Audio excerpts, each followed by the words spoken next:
Good afternoon, everyone, and welcome. My name is Alisa Slodzinska, and I work for the City of Chicago Department of Business Affairs and Consumer Protection, BACP. Welcome to the BACP Business Education Workshop Webinar Series. We have adapted our regular business education workshops at City Hall into these webinars until further notice. On behalf of our Commissioner, Rose Ascarino, I want to inform you that business licenses can be processed online where applicable by visiting chicagobusinessdirect.org. And any emails or websites that I mentioned will be posted in the chat box, so you'll be able to reference them there. And if you are part of the BACP Entrepreneur Certificate Program, you can get credit for joining this webinar by sending an email to bacpoutreach@cityofchicago.org. If you want to learn about the program, please visit chicago.gov/business-education. To help guide your business and employees during Chicago's reopening process, please visit chicago.gov/reopening. Also, BACP and the City of Chicago's Office of Emergency Management and Communications created ChiBiz Emergency Alerts. You can opt in to receive targeted emergency alerts for the business community. If you are interested, please visit chicago.gov/ChiBizAlerts. And we encourage attendees to ask questions. We will have a question and answer session at the end of the webinar. Please use the chat box to ask your question and send the question to all panelists. And today's webinar will be Forming Your Business, Choosing a Legal Entity. It will be presented by Agostino Filippone of Chokshi Filippone Law. Welcome, Augie. Thank you. So, hi everybody. Appreciate your time and your efforts and being here today. Thanks to everyone to BACP for all the work they do. I know that things are a little bit different now, but we're going to make it great and get through and learn some things, hopefully. I will say if there are any questions during the presentation, I'll flip through slides and give my spiel. But if there are any questions, by all means, feel free to on that chat box to let me know, and I'll try and work through them as during the presentation so that it's not as interrupted, and if the question is pertinent to a specific slide. Otherwise, there will be a Q&A session at the end if there's any follow-up or other issues that you'd like to address further. And then for my own personal safety, professionally, I will say, again, none of this is legal advice. Every situation has its own unique circumstances and merits and considerations to put into. So if you are looking at either forming an entity or have any question about a business law issue or otherwise, please do consult with an attorney. I always tell everyone who's looking to start a business, you should have on your bench a good attorney, a good accountant, and a good insurance person, and a good banker really should be on your bench to start with. And that's, if you're going it alone. If you're looking at joining a venture with a partner, just make sure that you trust that person and you would be almost willing to marry them, because that is what a business relationship is when you're going into a partnership or when you're going into a business with more people than just yourself, because it really is a lot of trust and responsibility and delegation of responsibilities to each other. And so you all owe each other certain responsibilities, and so you almost want to treat it like a marriage. You really do. So with that, let's start going through on the slides. No, there's my little disclaimer with the no legal advice or attorney-client relationship created. Just gotta be careful out there, but there will be a lot of information that's given out. And a lot of this information too is available. And I do, because of the practice and how Chokshi Filipponi handles things, we do enjoy limited scope representation, which is kind of an almost a la carte law service, because we do handle a lot of small business and some other matters. But, for people, sometimes you don't need an attorney for every single thing. But, it's kind of, you don't know what you don't know. So which is why it's always good to have a good relationship with those people I mentioned on your bench and those professionals, so that you are able to ask for guidance. But at the end of the day, as a business owner, and because this presentation is for business owners and prospective business owners, I will say at the end of the day, you do need to know enough just to be able to watch over all those people and be able to ask those pertinent questions. It's kind of who watches the watchman. Well, as the owner, it's going to be you. So that's why it's important to build those professional relationships early on, even before you open up shop or start your product, to consider those things. And that's really going to form the basis for your business, as well as, what you do, your products, your services. And you'll be surprised how much more refined the end product or the end service of your business is going to be if you take those simple steps at the start. So who am I? I put this slide on because it's always like, all right, why should you even listen to anything I say or take anything that I say with any amount of credibility? That's my background. That's kind of my resume. Born and bred in a small business, son of immigrants who opened their own restaurant up in Schiller Park, Illinois. So I've lived this stuff my entire life. Currently, with Chokshi Filipponi Law, building our own business too. So I understand that it's not always what people see on Shark Tank. It's not always a highlight reel, and there's a lot that goes into it. But small steps and smart steps and smart risks will pay off huge dividends along the way. And so first things first, I commend you all for being a part of this presentation and listening in and doing all the work you're doing, because for a lot of people, they don't even have the guts to take that first step, or to even believe in themselves enough to educate themselves and start down that road. So some of you might be just on the edge, thinking about jumping off, and other people might be in free fall right now, and other people might be building the foundation and building up their business right now too. So you're all in different areas, but at the end of the day, it's already says a lot about yourselves that you are taking the active measure to educate yourselves and become better business professionals and better people in general. And BACP has a lot of great events and a lot of great webinars that they're putting out right now. They're a great resource. Some other great resources that I'll let you know that are free. Small business development centers, they're kind of the boots on the ground for the SBA. They have different kind of branches all around the Chicagoland area, including in the suburbs. So wherever you are, Women's Business Development Center, that's another great resource. They offer a lot of guidance and assistance as well for female-owned businesses. They're not only women-owned, but for the applications and all that stuff, they do a great job over there. Entire great staff over there, really great people.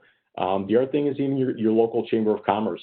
You have a lot of people that are rooting for you and providing resources, and Chambers of Commerce are great resources for your local community and to kind of build your brand and to also be resources for you as you grow that.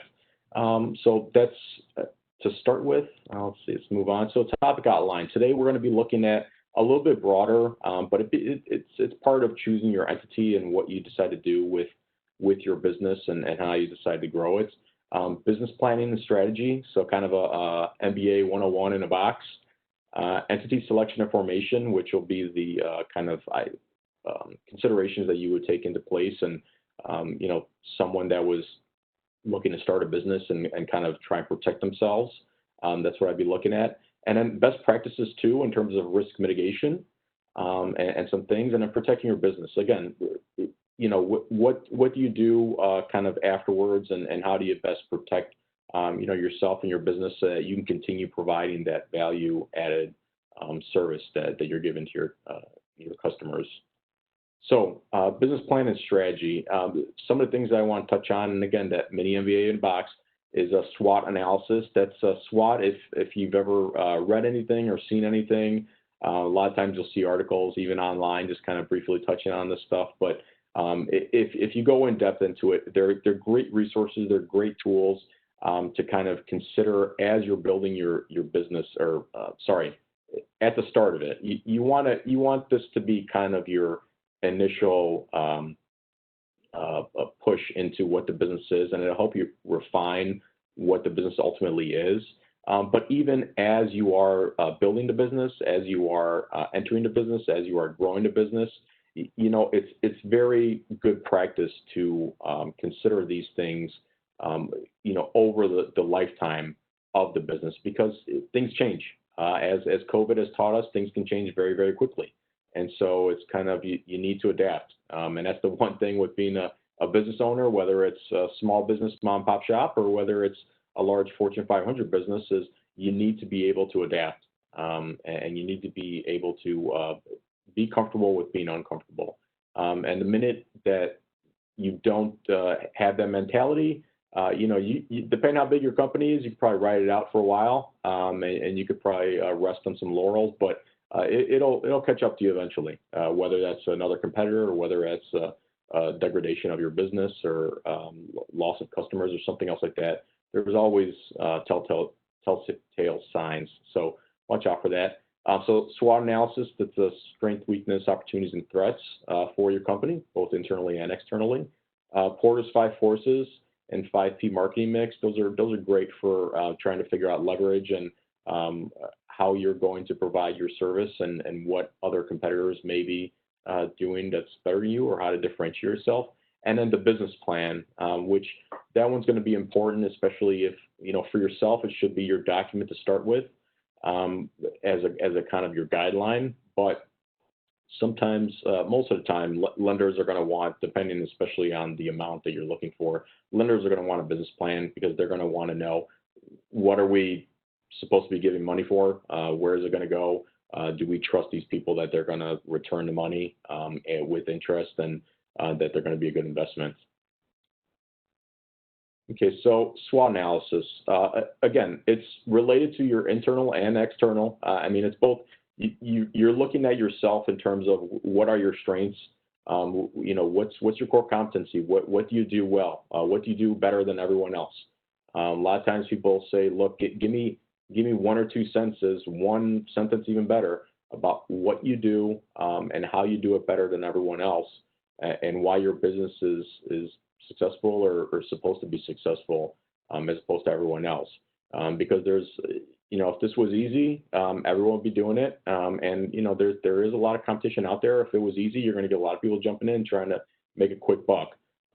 So that's something to consider. Opportunities, where are the growth areas? COVID's kind of opened up certain areas and shut down other areas, and it becomes a little bit more difficult. But the people that are able to navigate, the people in the businesses that are able to navigate those waters better and avoid those large rocks, they're going to come out at the end of this a lot stronger as well, and be able to pivot that. Weaknesses. What does everyone else do better? What don't you do too well? For some business owners, a lot of people, it's taxes and math and accounting. And they kind of, if they want to open up a flower shop, they want to focus on their flower shop and their core competency, which is, designing booths and bouquets and reaching out to people and selling those items to purchasers, whether it's individual or whether it's other businesses. And doing that kind of stuff, but they don't want to do the back end things that you need to do in order to keep that business floating, the kind of stuff where after the door is closed on the front, you're in the back, getting numbers together and doing all that stuff that needs to be done. So that's fine. Again, you need to have enough to know what is expected of you and how that affects your business and your growth. But you could, bring on a really good accountant, for example, but leave yourself enough time to be able to interview those people and make certain that, you're comfortable building that professional relationship, and that person is going to work, on your behalf. They're not just seeing you as another number or another name on their own client list, that they're looking out for your benefit. And the only way you do that to build that professional relationship is over time, and be able to interview that person and see someone that fits, you, that fits your business, that has the experience that you come to expect, and that has your back, for lack of a better term. So again, some of these things can be farmed out, but there needs to be enough there that you know what's going on. And then the other thing too is, when you're just starting out, maybe you don't have the funds to pay for those people. So you kind of have to just kind of go back to school and learn some of these things and utilize resources to kind of make your way. Bootstrapping, as they say, one of the more popular terms, until you're able to find the funds to make your life a little bit easier by passing off certain work to someone else that's able to handle it. Same thing with employees. Employees are great, and at the end of the day, it's kind of like you're trying to not work in your business, you're trying to work on your business, right? And the way you do that is essentially by replicating yourself. And that's ideally what an employee would be, is kind of someone that you trust, after training and working with them, that they will be able to handle the load, and they would be able to, handle a customer or an order or some other matter the way you would, right? You're trying to replicate yourself, like Jordan almost replicated himself with Pippen. I mean, it was just that was the era I grew up with. So great team all around, but that was a special connection that they had, and you could tell. Okay, so and the threats too. Again, this is ongoing. What is going to happen to your business? Where are you looking when you're making your plans? A year out, 5 years out, 10 years out. Where is the market going? Where is your business going? Where do you think the new opportunities are that you might be able to gain an advantage, and then kind of grow that way? So there's a lot of things. And again, the SWOT, it's constant. The business planning, it's constant. It's not going to stop. When you're just starting out your business, you may be referring to these things a little more frequently than later on. So you might go, quarterly to start with, and then annually, and then every few years, kind of thing. But at the end of the day, there was a great comment that a professor from Chicago State mentioned, and I often take it as my own, but I will give him credit for it. And he said, where are you going? How are you going to get there? And how will you know when you've arrived? Those are important things to know, and kind of how to measure success in your business and in yourself. Porter's Five Forces. I mean, this is great in terms of, deciding what kind of leverage you have, how protected you are, for lack of a better term, and how strong your proposal is, because you need to consider how easy is it for someone else to come in and do the same thing you're doing. If you've got high profit margins and someone else finds out about that, guess what? They're probably going to duplicate the same business that you have. They're going to go to the same place you are, and maybe they'll undercut you by a little bit because you have such high profit margins. I mean, what keeps someone from just copying you, being a copycat, and doing that business? Amazon. I know there have been some competitors. They've spent a lot of time and a lot of money and a lot of effort building up to where they are, so that someone can't just willy-nilly come in and be the Amazon killer. I mean, they've kind of built themselves up into a giant behemoth. And politics aside, for whatever you are, that's kind of a consideration of, all right, well, who else could come in and do what Amazon does? I know Jet, for example, they were one that tried to do the same thing. I believe they were bought out by Walmart, and Walmart's trying to push and be that kind of strong Amazon competitor because of their own base and their own background. But as you can see, it's a lot different, trying to jump into different arenas and be able to translate the success you may have had in one area, in big box retail, to online retail. And so, it's a lot easier said than done, but again, the threat of new entry, that's one of them too. Supplier power. Where do you get your supplies from? This comes into fact when maybe you're getting, if you're running a restaurant and maybe you don't make every single thing from scratch, or even if you do make things from scratch, where do you get those scratch items from? The produce. Where do you get your servingware from? What are those costs, and what happens if you run out of an item? Who's your fish supplier? If they run out of a certain special that you had, where else can you go? A lot of times restaurant owners, and I know from personal experience running our restaurant, you'll go to a store and pick up something that you're running low on because there's people are just gobbling it up, and it's great because you're making sales on it, but you run out of the base inventory that you need in order to create your product, right? And so, think about, okay, maybe I need some redundancy. Oftentimes people say redundancies are bad, like, repetitive things or duplicates, because it's kind of like you're wasting time and energy. But redundancies are good in a business so long as you use them the right way. And one of them is in terms of suppliers. Make sure that you have a relationship with another supplier so that if one company isn't able to deliver the stuff that you need in order to continue your business, or they have an interruption because of some kind of a supply chain issue or something else like that, you are able to go to someone else and pick up that item that you need in order to get yourself through the period until your primary supplier was able to work with you. So there's a lot of different things that you can do in order to have that relationship with your suppliers. You can have exclusive agreements, you can have kind of guarantees and things like that. But all that stuff even is through, contracts, and again, having that relationship with another business or another person as a supplier to make sure that, your supply chain and your business is protected against interruption as best as it can. Competitive rivalry, just who else is out there? A great thing I like to do, and again, it's free, is I like to refer people to, the SBA, the Small Business Development Centers, or even their local library. Your local library has a ton of resources for businesses and a lot of databases that they can access for you. And one of the things is, just go in and look for information on people, competitive businesses that fit the profile of, whatever you're proposing within a 10-mile radius, for example. Let's say it's a retail establishment.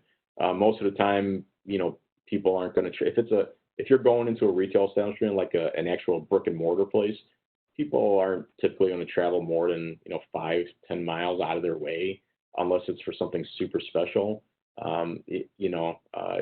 That's why you kind of have a Starbucks at every corner. It almost feels, is because when someone wants to go get a coffee, they want something right there and they want it immediate. Because if you have a competitor, you have a Dunkin' Donuts or a McDonald's in between, they might just go there and say, coffee's really a commodity. There's no real difference between the brands. I just need the caffeine. And so that's something that you need to consider versus, IKEA's. They're a little bit more spread out, but people often, they need to be larger. There's a lot more inventory involved. There's a lot more space that's necessary. So maybe, per square foot in a city doesn't make sense as much as if they were able to go with the parking space and the space that they needed to present their goods in the burbs, right? And then the other thing too is, people often with IKEA, it's kind of like a weekend getaway or something that they realize they need to commit a little more time. So it's not as much of an in and out kind of situation. So those are all kinds of things that, again, you'll need to figure out and think about. And then the other thing, on this one is buyer power. I mean, how much strength do you have? If you're just a company starting out, you're probably not going to have as much leverage with your suppliers to offer you a better discount because you're not ordering as many units as Walmart, for example, or Target. They can probably squeeze a few more dollars and cents from a supplier or a vendor than you can. And that's just because, again, you don't have the leverage right now. But, consider that. The other thing that you might get leverage on is, substitution.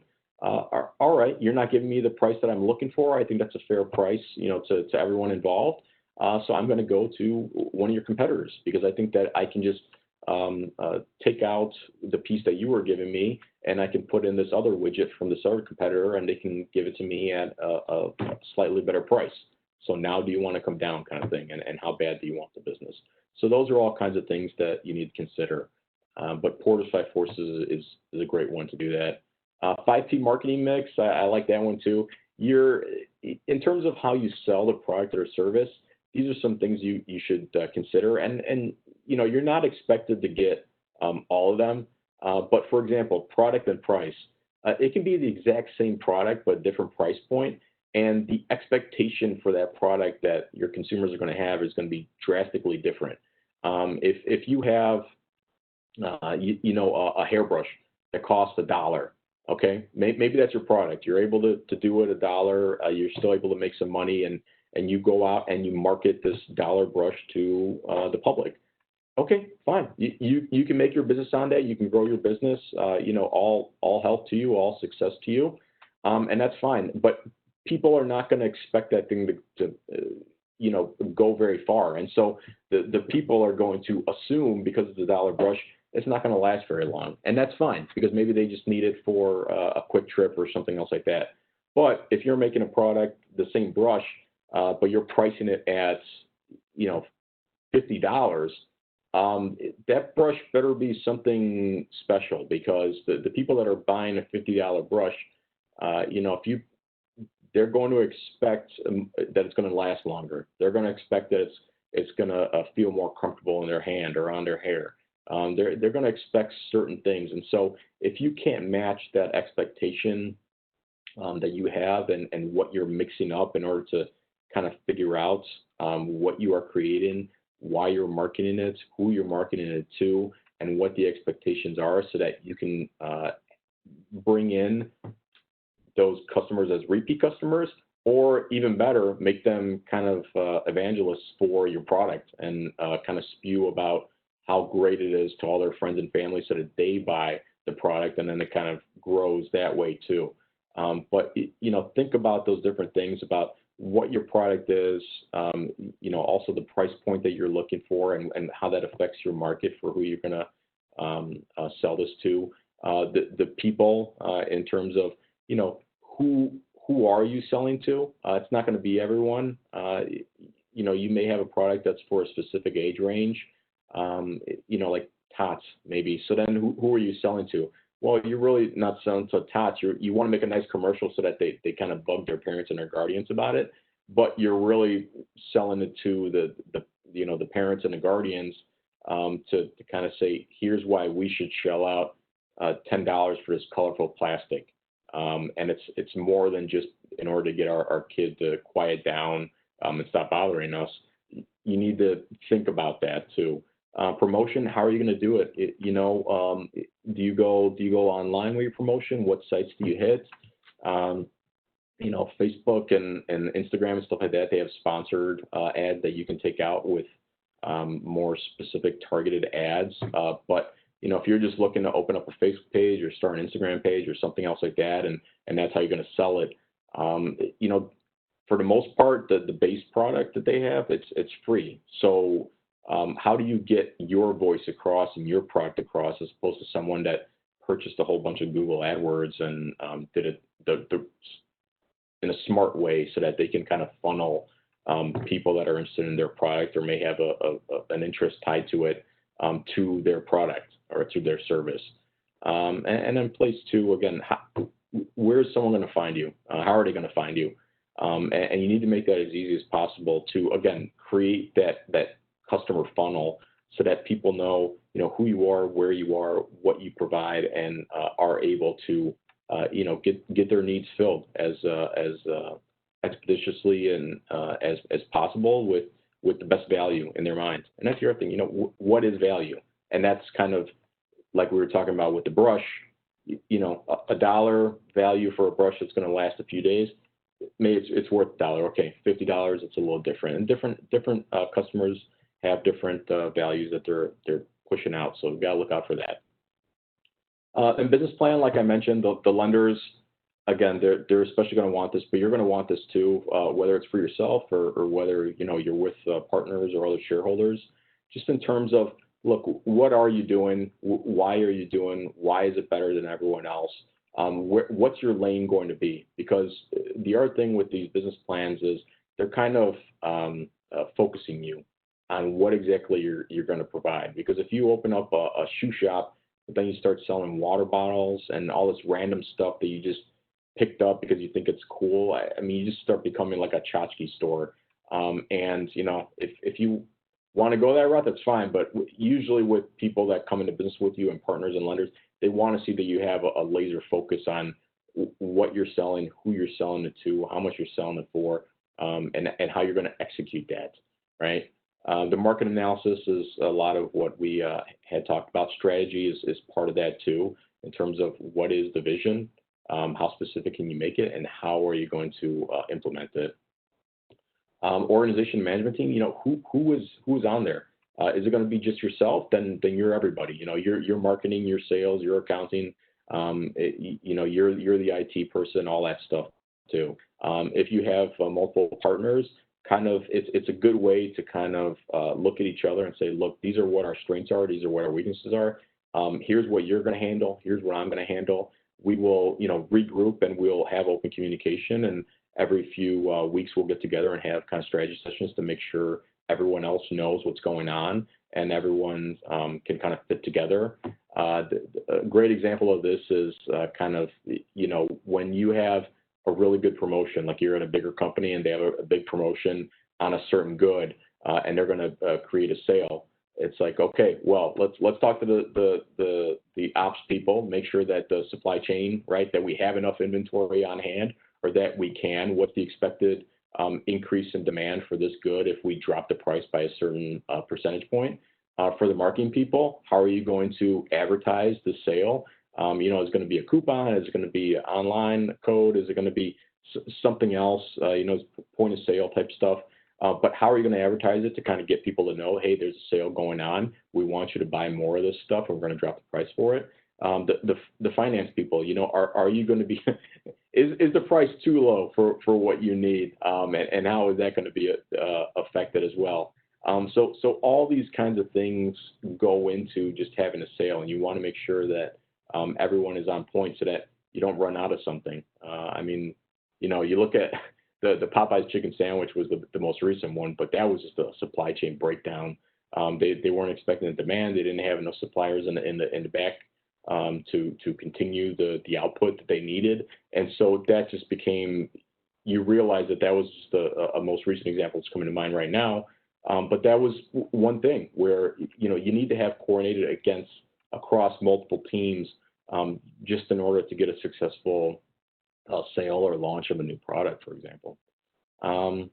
Financial plan and projections, again, that's important. I don't mean to downplay it. I will say that when you're starting out, you know, you're not going to have the numbers and the information that's really going to make a solid plan or projection. That doesn't mean you waff over it, but you know, realize that that's probably going to change pretty quickly, and you know, review those numbers, you know, monthly, quarterly, weekly, even daily, sometimes depending on what you have, to make sure that things are working in the trajectory that you expected, and if they don't, you'll need to make your adjustments. So any selection formation. All right, finally, the kind of the legal piece without legal advice.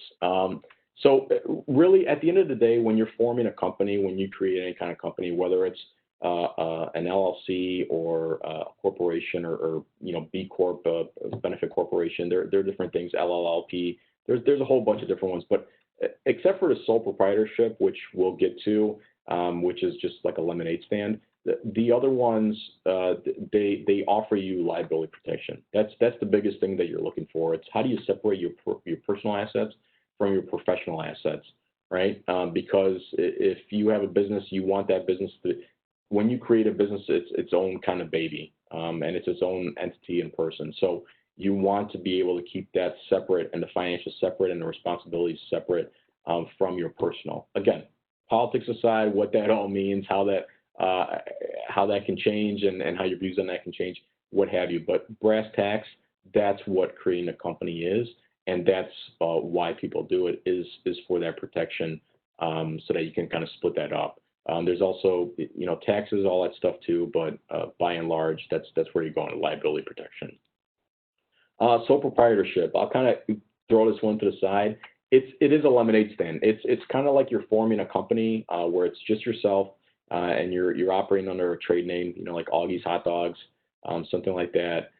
But you don't have any liability protection. So if I made a hot dog stand and call it Augie's Hot Dogs and I started selling and I sold someone a hot dog that was too hot and it burned them, they're going to be able to go after Augie's Hot Dog Stand, whatever inventory or whatever assets there are there, as well as I'm going to be looking at, they could potentially go after my personal funds as well, and say, hey, you didn't have any liability protection, you didn't have that shield, so we're going to go after your personal assets as well. So bank accounts, potentially, your home, depending on how it's used. So there's a lot of different things that can go bad. But sole prop, maybe you don't have the money to start it, or maybe your risk isn't that huge.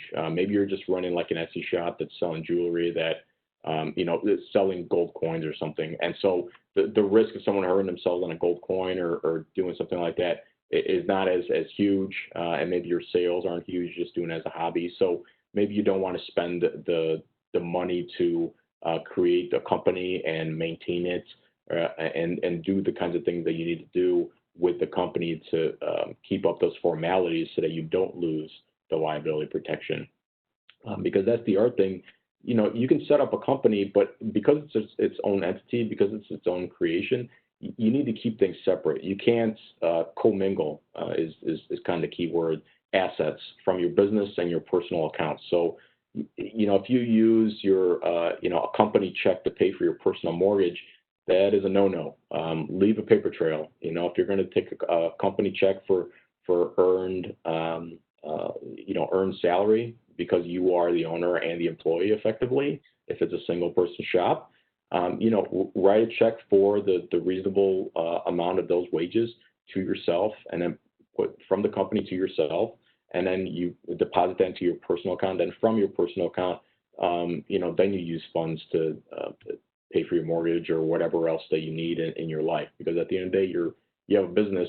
Unless it's a not-for-profit, typically you're using that business in order to gain some kind of profit, so that you can use that profit in another area.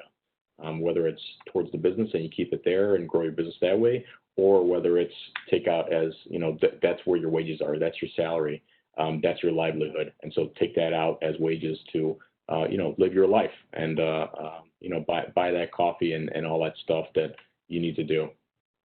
So sole prop, I don't recommend it except for, very limited circumstances. So again, speak with whoever is handling that to kind of decide, is this something I should do or not?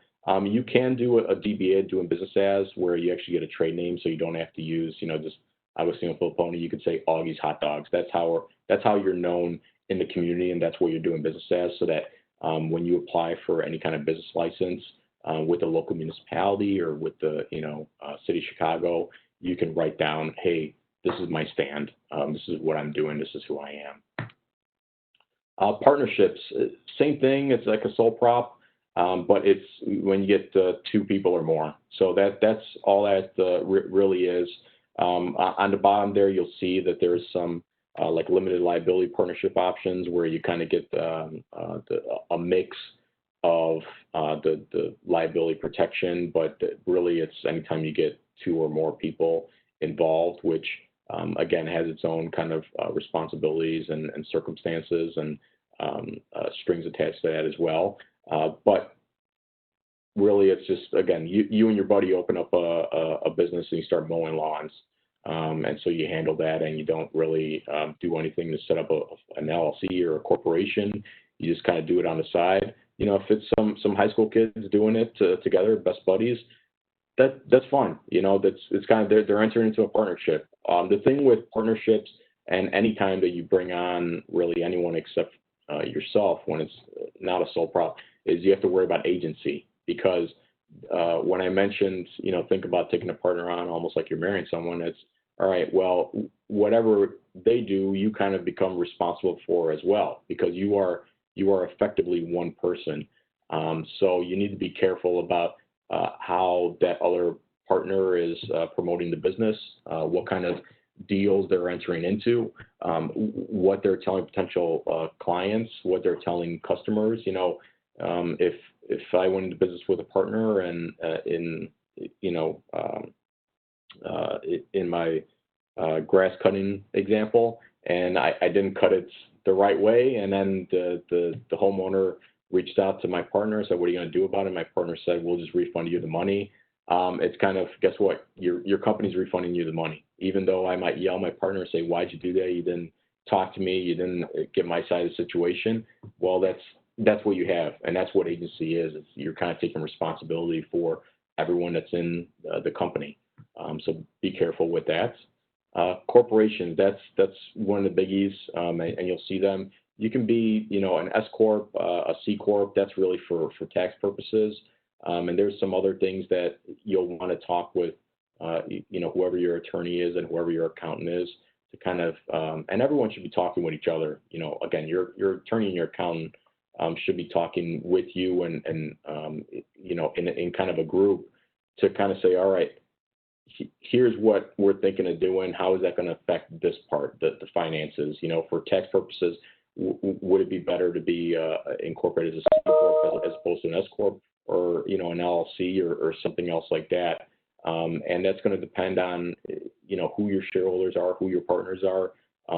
Different states have different things, by state tax, and then as well by federal for everyone in the U.S. But different things like that, and even something as simple as where you are going to incorporate, which state you're going to choose. Do you have shareholders that might be out of state, not where you are? Where are you going to conduct business? Do you have international shareholders? That could potentially change, whether you go with corporation, LLC, or something else like that. Tax difference in S and C corp. That one is one that I am going to. Sorry, we just got a question from one participant. They said, "What is the tax difference between S and a C corp?" I know just enough to be a danger to myself and to others when it comes to accounting. So what I would recommend is that accountant that's on your bench, speak with that person specifically about how that's going to affect, because depending on what your goods are and how much you're expecting to take in and what kind of potential deductions you may have, and how many people you have and what their contributions are, that's going to drastically differ.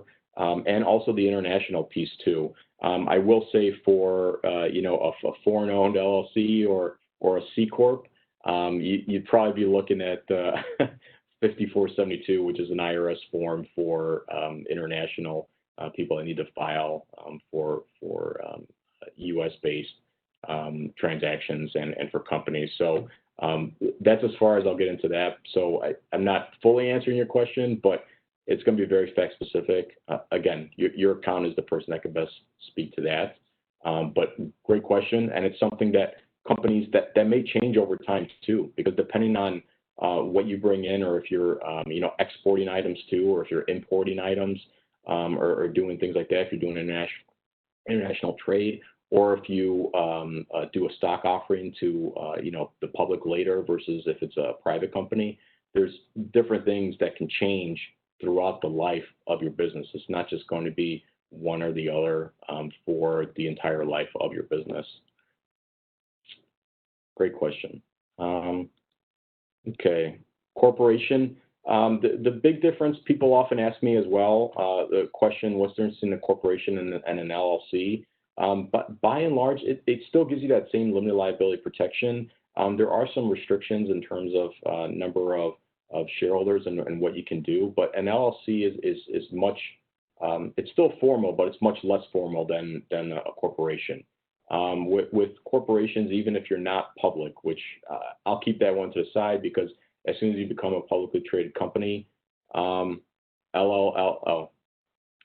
I'll come to that question in a second. But as soon as you become a publicly traded company, there's a whole host of other issues and concerns and regulatory filings that you need to make, whether whether that's, quarterly, annually, all that stuff. So we'll put that to the side. But if we're talking about privately, a lot of times LLC is going to be less annual paperwork than a corporation. You're still going to want to work with your accountant to set up systems to make sure that, payroll taxes are paid on time, or that distributions are properly noted, or that your inventory, if you have holding costs or things like that, or other deductions, that they're specifically met, so that you don't come up to the issue of having, an audit or penalties applied by the IRS, or even, for example, in Illinois, the Illinois Department of Revenue. Depending on what you have as well. For example, if you're selling tobacco or alcohol, that's a whole nother game for the Illinois Department of Revenue, as well as for other tax purposes. Let's see. Let's go to some questions. Let's see. When the first question from Rebecca: when will you recommend to form a L3C structure? That one will if you want to speak about that privately for kind of a free initial consult, let me know. But it's L3C is just a kind of LLC. It's kind of an offshoot of an LLC, and it's got specific reasons for it depending on the circumstances. But that one's going to be a little bit more in depth than for this. But by all means, I'll have my contact information at the end. Feel free to reach out to me, and we could talk independently. Let's see. Hi from Erica. Hi, Agostino. We deal with small business owners. Can you give us some examples of what type of businesses are good for corporations and some for LLC? Actually, what I'll do is, I tell you what, if you want to reach out to me, I'll have the contact, and I think that the BACP is going to send out some additional worksheets that I put up that are like comparison charts, and it'll have the entities comparison, where I actually go through, a sole prop, a general partnership, a C corporation, an S corporation, and a limited liability company, and what kind of restrictions might be for membership, for taxation, expenses, existence, all that stuff too. And I think that'll be the best way to handle that question and your concerns regarding that. But again, the LLC typically is going to be less paperwork than the corp. But the good thing with the LLC is you can actually request the IRS. So when you create the LLC, maybe you want to do it because it's just yourself, and you want something that is a little more simpler. And if you're a single member LLC where it is just yourself, the IRS actually considers that a disregarded entity, is the term they use. And they just have you lump kind of the business income with your personal taxes underneath the Schedule C to kind of say, look, you're not big enough for us to think of you as a completely separate entity for tax purposes. So let's just do it that way. But you can also elect to be an LLC with S Corp taxation.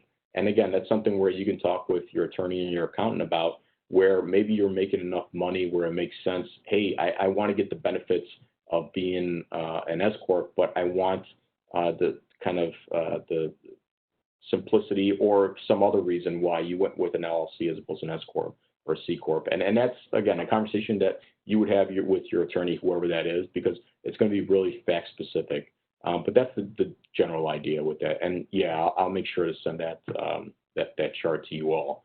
Let's see. Thank you. Let's see. How different from, let's see, Shay, I apologize if I'm mispronouncing that wrong. With a name like Agostino Flipponi, I get it often, so I apologize in advance. But the question is, how difficult is it to register in Illinois as an LLC and then later change your company to an S Corp in Delaware? It's any change that you want to make, really, by and large. It's not difficult. It's just how much time and how much effort and how much money it's going to take to do that. Because depending on, state by states have their own different laws. And so Delaware is a big one. They're known. They kind of have the reputation for companies, and they have a lot of laws specific to making it business friendly. And really, those laws go to the way you interact with your partners, but also for shareholders. Those people that you are supposed to create equity and value for, especially if they're non-voting or what have you. So Delaware is a big one. If you want to, I had a corporate professor in law school that told me once, there's certain fiduciary duties that come along with a board of directors or owners of a company when they take on public money or even money, private money from other people. There's certain fiduciary responsibilities, right? You have a duty of good faith. You got a duty of good fair dealing amongst those people as well as amongst your partners. He used to say, Nevada, actually, if you really want to be mean to people and kind of limit what responsibilities you have to shareholders, look at Nevada. That's where you want to look. Nothing bad about Nevada. I love the state, beautiful place. But that's why different states, one state might be better for your business or what you're planning on doing as opposed to another state. And I don't mean to make it seem like everything anyone does is nefarious for any reasons, but it's something to consider is which state is applicable. And a lot of times too, that's going to depend on where you're doing business. If you're doing business in more than one state where you're actually entering into interstate commerce or you're going to open up another branch somewhere else, each state wants to have some power over you because they're saying, look, if you're selling to people of our state, we have a vested interest in making sure that if you do something wrong, someone in our state can sue you. They can bring you to account in our state.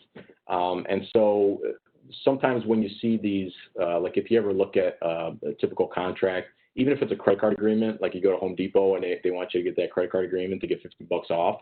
If you look at it, check out the venue provision because venue and choice of law, that one's always something. So it may have something in there to say, even though you're an Illinois resident and we're selling you this credit card and we want you to shop at this Home Depot that's in Illinois, if anything happens and you want to sue Home Depot, you have to do it in Detroit.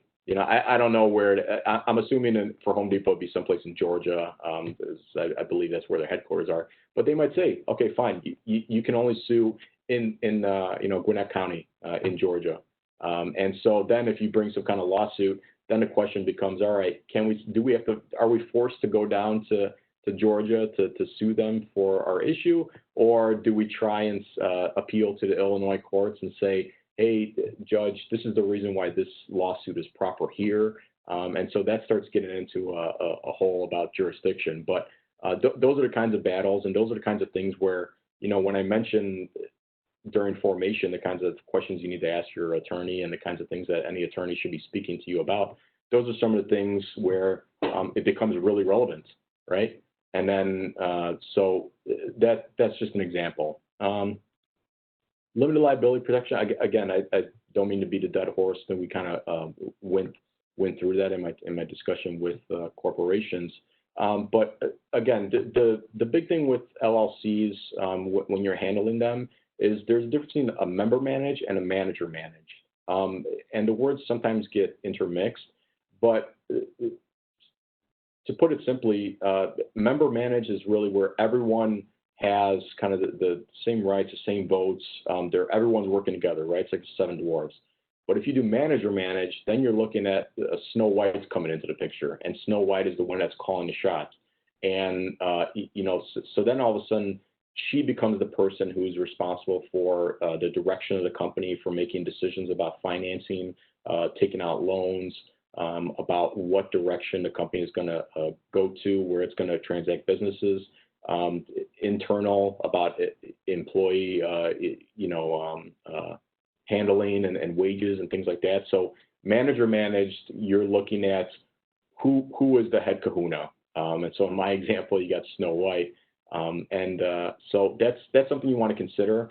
And, depending on the dynamics of your business, and if you're bringing in partners or you're bringing in other people to help you with that business to run it, that's a conversation that, again, you really should have before you even talk to any professional, is just with the people that you're planning on going into the business together, to ask them, okay, what are we doing? How is this going to look? How are we going to resolve our disputes? Because you want to try and handle as much of that as possible on the front end, because that's really that's the honeymoon period. That's when everyone's feeling great and, oh, we got this great idea. We want to start this company. Let's do it all together. You do this, I'll do this. I'll handle sales. You do marketing. You're really good with that. And you're really good with accounting, stuff like that. So you want to spell that out. And with an LLC or with a corporation, with an LLC, that's where you look at the operating agreements, and that's where the rules of the road for each of the people that are involved are, what the responsibilities are to everyone, and you spell it out. That's the prenup. In a corporation, they go with bylaws and founding agreements, where those are kind of the rules of the road of what the company is, who makes up the board of directors, how they're going to operate day to day, and how they're going to do bigger pictures, and who has voting power too. So let's see. Josh, here's a question from Josh. What are the startup cost advantages of an LLC? Can you speak more about reimbursements, credits, don't know proper term, as it relates to expenses with an LLC? Thank you. So typically, LLCs going to be cheaper. Typically, the reason I say that is because, for example, in Illinois, I'll go specifically with it. If you go on the Illinois Secretary of State's corporation's website, you can see a lot of these forms and easily pull them up. It's another great resource and something that definitely look at before or as you consider your business and what you're growing, so that you kind of have a heads up about what you need to look at when you're talking with attorneys and other partners and things like that. But in Illinois, the LLC is they just changed it, and that'll be one of the art documents that I'll send to everyone as well. That's a nice little graph on there. But in Illinois, it's $150 for a base LLC.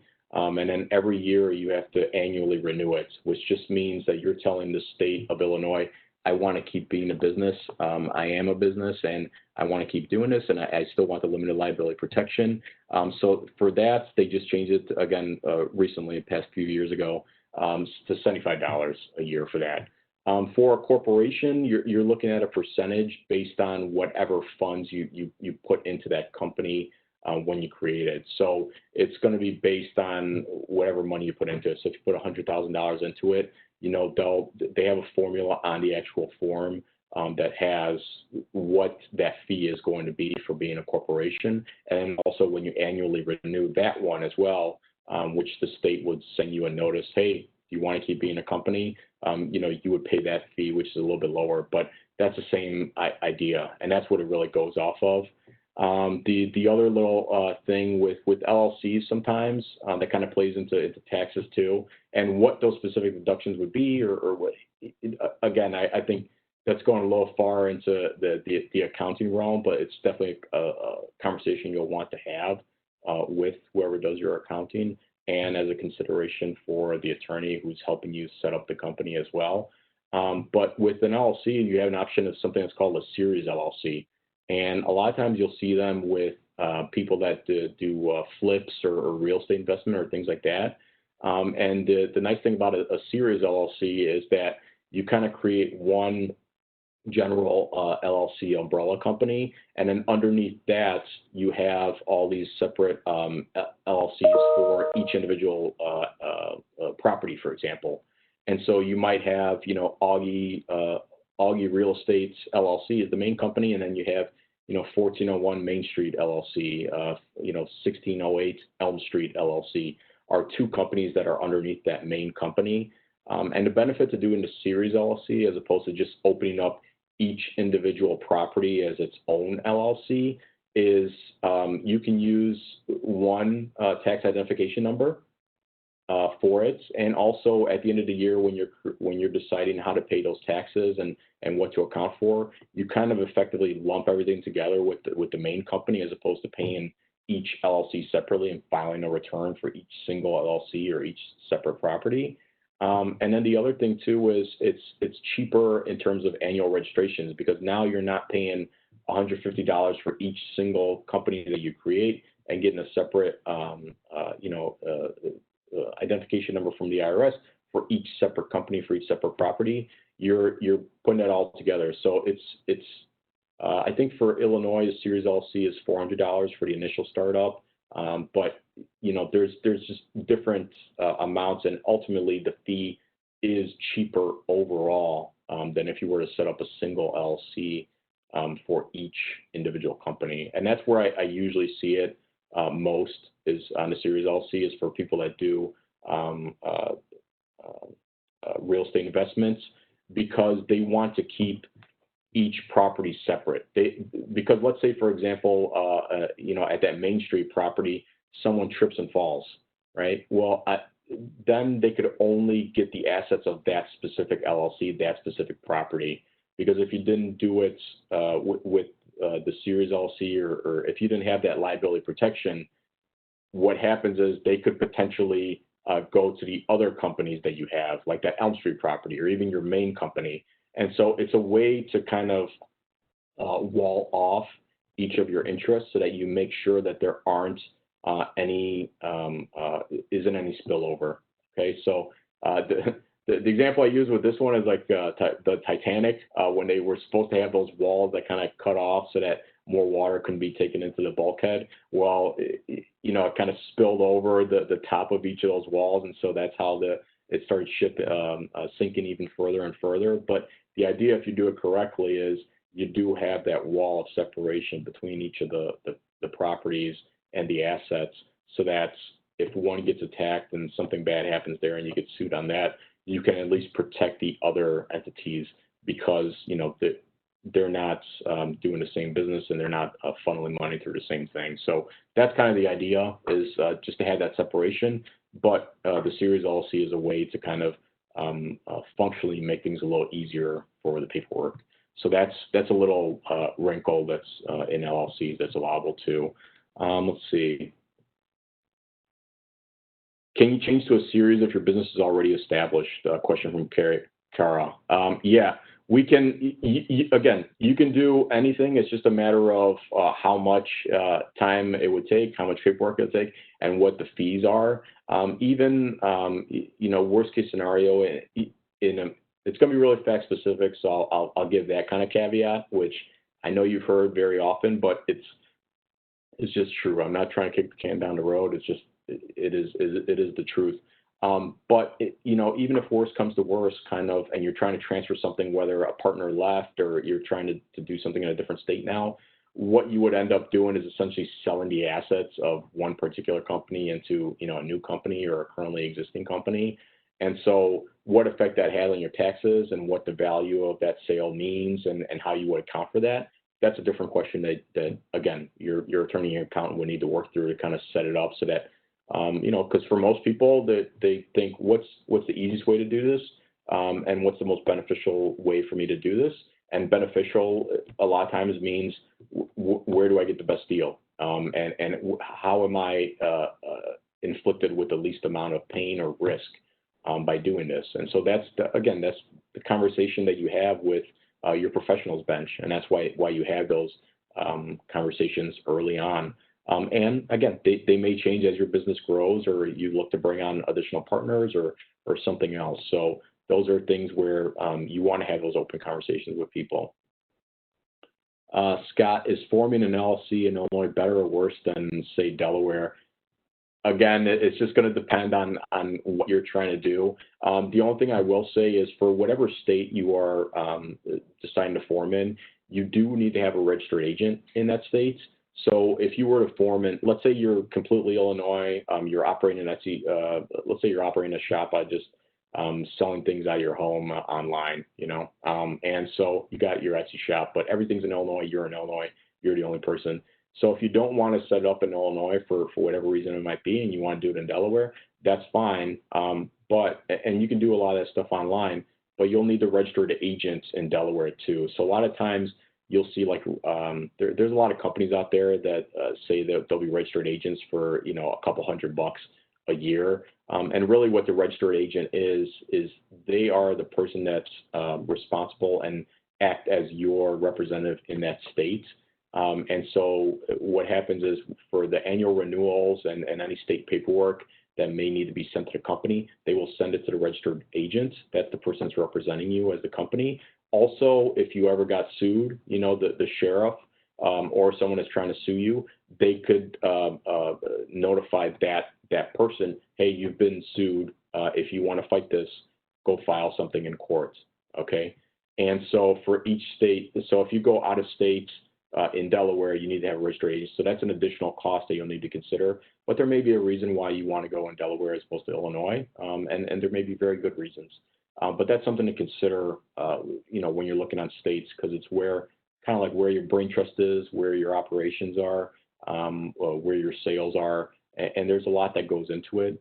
And again, that's a conversation that you would have with your attorney as well to decide which one is best for you. Because you also might spend part-time in Illinois, and maybe you go to Texas for part of year or two, and you want to be able to continue growing your business and stuff like that. So there's a lot of different reasons why you might do different things. Let's see, best practices. Again, great question. Adhere to corporate formalities. Like I mentioned, when you create that company, you want to make sure that you keep that bucket separate from your personal assets. Make sure to keep a documented file and a paper trail of the expenses you make. Your company is not your personal slush fund. Your company is meant, when you make charges and when you take on expenses, that's meant for the company or on behalf of the company or as a business expense. And then, annual filing fees, whatever you create, again, make sure that you stay on top of that. In Illinois, for example, if you were an LLC, the month before your incorporation date, your incorporation birthday date is when you would owe the renewal fee.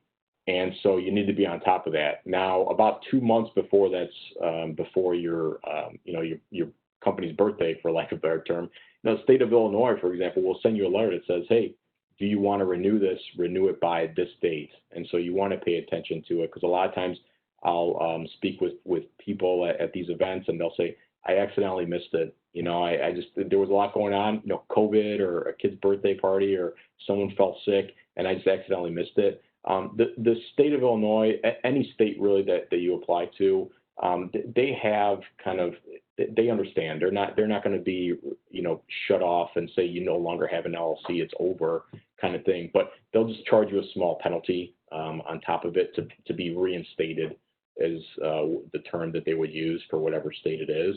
And so you would just pay the annual renewal plus the reinstatement penalty charge as well, and then you'd be okay. The reason I say stay on top of your annual renewals is because if you do not annually renew, then you are kind of either out of service, or you're not in active status, or not in good standing, is the way Illinois says, not in good standing. And so potentially, if you got sued in between the time when your company lapsed and your limited liability protection lapsed, and when you were able to get it re-upped, if you got sued, you're potentially opening yourself up to personal liability at that point.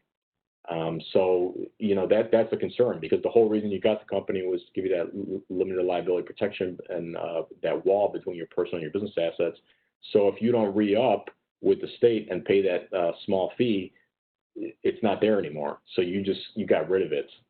So that's why it's important to stay on top of it. And it's also why it's important to adhere to corporate formalities, because if you commingle funds or you do something like that, that's a way for an opposing attorney or an opposing party to try and pierce the corporate veil, is what it's commonly called, and get to your personal assets.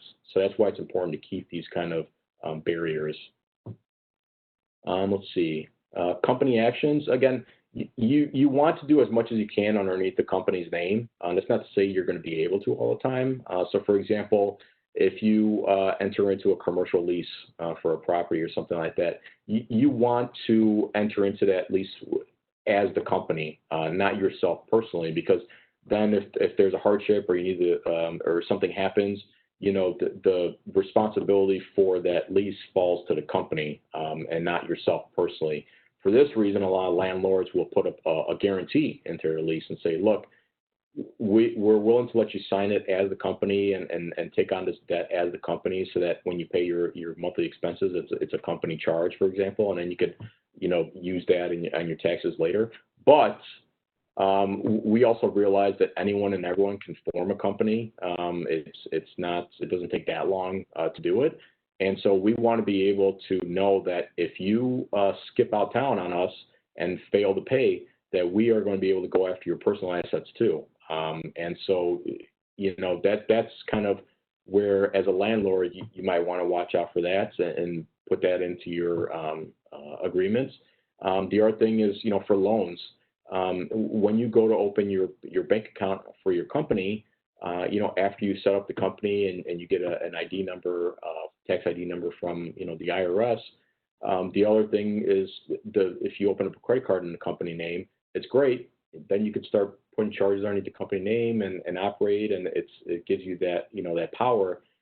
But the bank's probably going to want a personal guarantee as well, to say, hey, we understand you got this company. You're trying to build the company's credit. It's brand new. You're not Coca-Cola yet, so we're going to ask you to sign this guarantee as well, so that if you don't pay your $10,000 credit card bill for the inventory you purchased that month, we're going to be able to go after you personally and get your personal assets. And those types of things are perfectly fine. Those kinds of guarantees do not pierce the veil or allow a separate third party to go against you personally.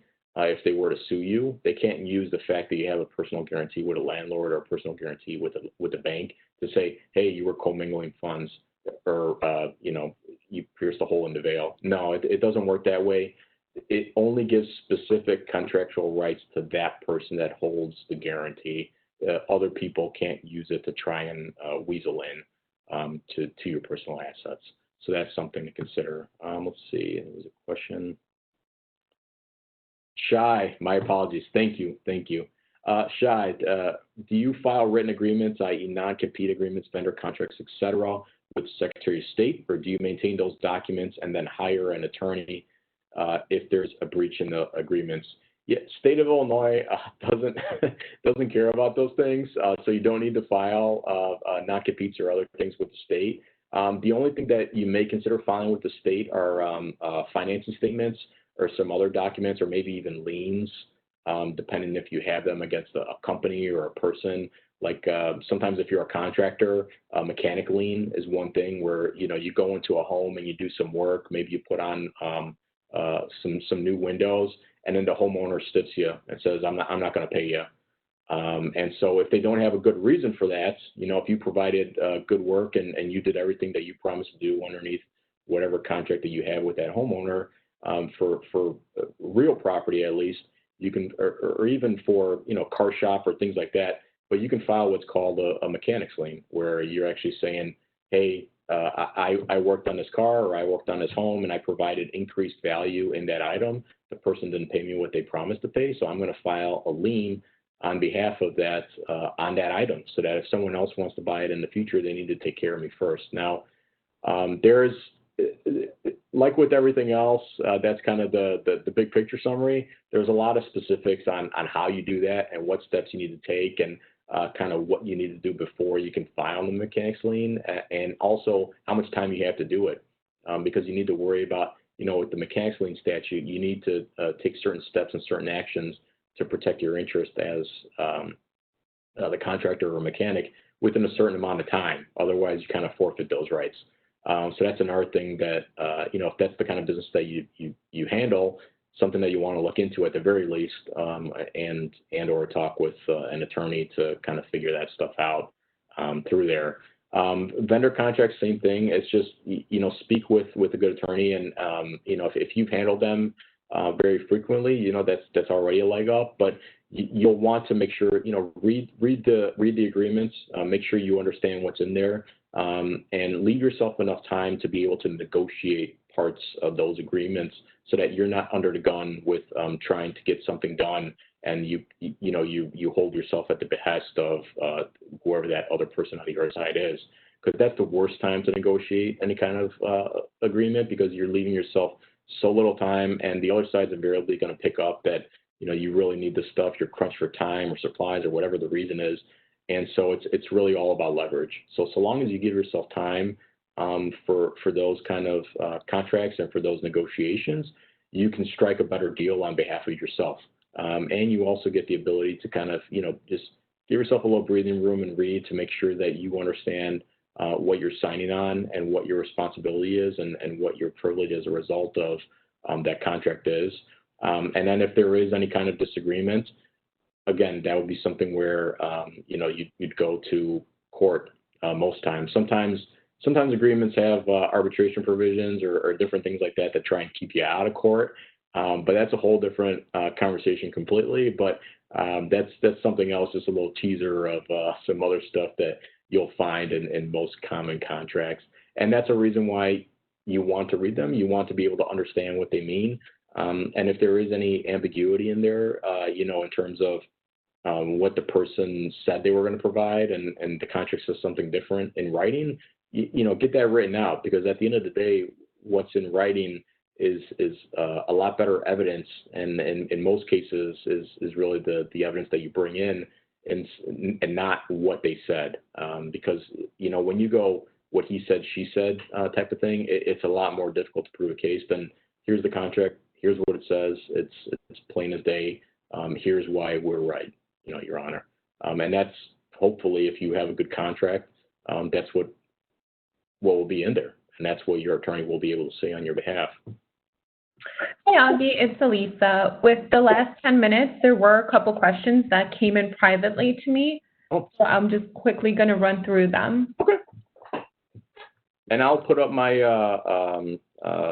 contact information as well on the end over here. But yeah, just at the end of the day, be ACP and, do what smells right. Your gut often is the best indicator of the right way to do things. First question is, can you register in another state and operate in another state? Yeah.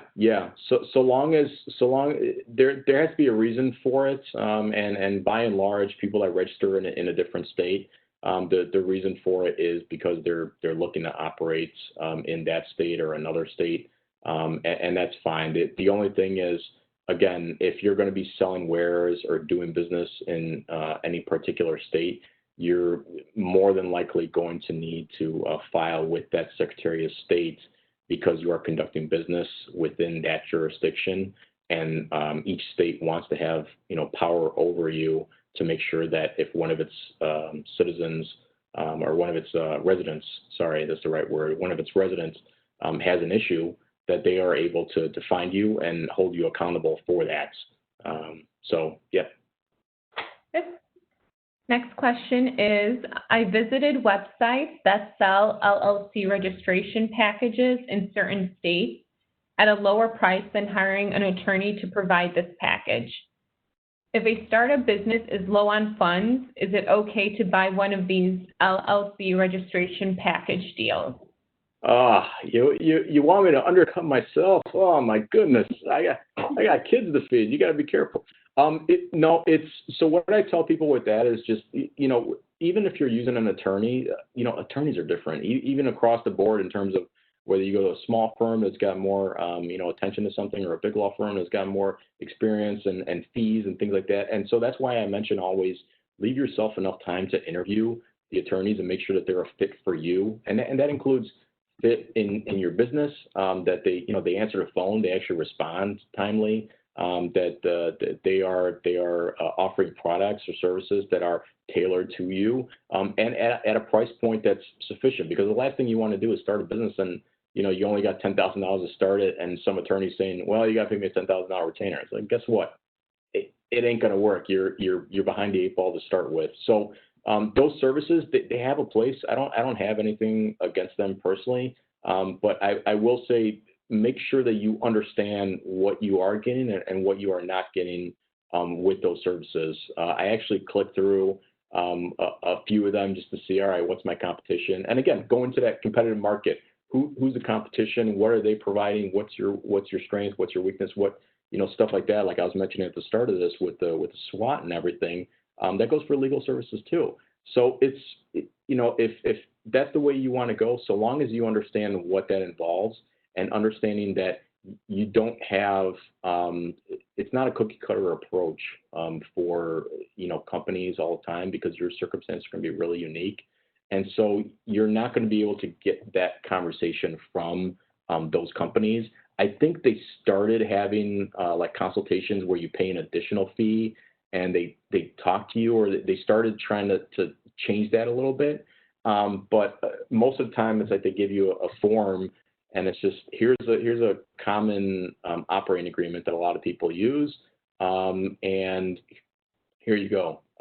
You're done. That's all you need, kind of thing. But then what happens is, especially if you have partners, 100%, if you've got more than one person in the shop, think extra before you use one of those services, because the partnership agreement, the operating agreement, it's your prenup. So you want to make sure that what's in there, if you ever have a partnership dispute where you two want to break up, or, someone's taking away money and that's not right, or you have a divorce of that company, that's really where those operating agreements start coming into play. And I see them most often, because in there it's going to say, well, who had the right to do that? Who didn't have the right? What responsibilities did that person have to the other partner, and stuff like that. That's where it can get really messy. And if you have an operating agreement that wasn't tailored to you and specific to you and your circumstances for your business and your partner, or your multiple partners, things can get really hairy really quick. So again, not just a self-serving plug, but just buyer beware no matter what you do, no matter if you're using a law firm, any specific attorney, or one of those services. So just so long as you go into it with open eyes and understanding, because a lot of it is you don't know what you don't know. But if you do know and you're comfortable with that, that's fine. That's great. But just again, buyer beware across the board for any services. Next question, can I get a tax ID for an assumed named business? You can, you can get the tax ID with that, and you can actually apply for that with the IRS at irs.gov, and that's actually the easiest and quickest way for any kind of business applying for an employer identification number, and that's free on the IRS website. Some services like the one we had touched on the previous question, they actually charge you, I think, like $30 or $40 to get that, and that's kind of that's an extra fee that trying to tack on there. It's free with the IRS. Just go on the irs.gov website and you can check for the EIN and apply for that. And that's for any business. And so it'll just have some information about the company as well as you personally, because they want to make sure that you're not financing terrorism or something else like that. So they will have some private information on there as well. It's all secure. And then at the end of that, the IRS actually has a PDF that has your identification number for that company that you would then use for filing purposes. And the other benefit that has, once you get that identification number, the reason I always tell everyone make sure you get it no matter what is because if you ever file like forms for contractor forms or something like that for vendors that may want them for their own purposes, that tax identification number is going to be your identification number for the company, right? And so if you don't have that, the identification number is actually your social security number. So I don't know if, you want to hand out to a vendor who provided, who you gave $2,000 worth of work to do some stuff, and they need a form now for the IRS at the end of the year. Most people don't want to put their personal social on behalf of the company. So that's another great reason why getting a tax ID number with the IRS is a great idea.